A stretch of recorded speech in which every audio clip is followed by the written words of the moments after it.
Chini ya uongozi ya Sure na tamaa ya pesa na kutojielewa, ODM imepoteza zile viketi zote.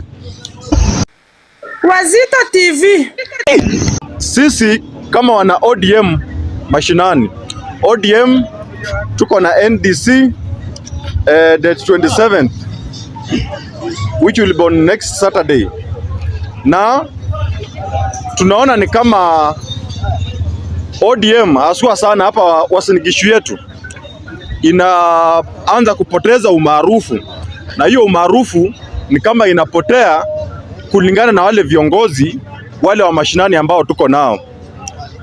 Kuna kiongozi mmoja ndugu yetu anaitwa Sure, anatuambia yeye ni vice chairperson wa ODM Uasin Gishu County. Sure amesabotage ama amehold chama ya ODM sabotage hapa Uasin Gishu. 2017 mpaka 2022 Uasin Gishu hii imekuwa na at least MC wawili ama watatu ndani ya ODM.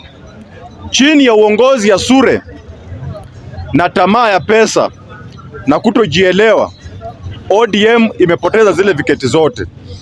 Tunaomba party leader Oburu, Sure amekandamiza chama cha ODM Uasin Gishu.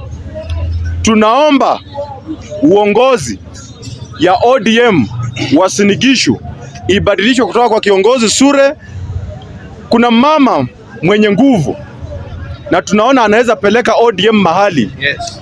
Mama Dota. Yes. Tunaomba Mama Dota apewe uongozi wa ODM na ODM itapata ile umaarufu ambayo imepoteza Uasin Gishu hii.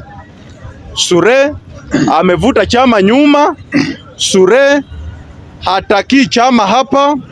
Sure anajitakia, na tunaomba party leader Mr. Oburu, tafadhali angalia mambo ya ODM Uasin Gishu.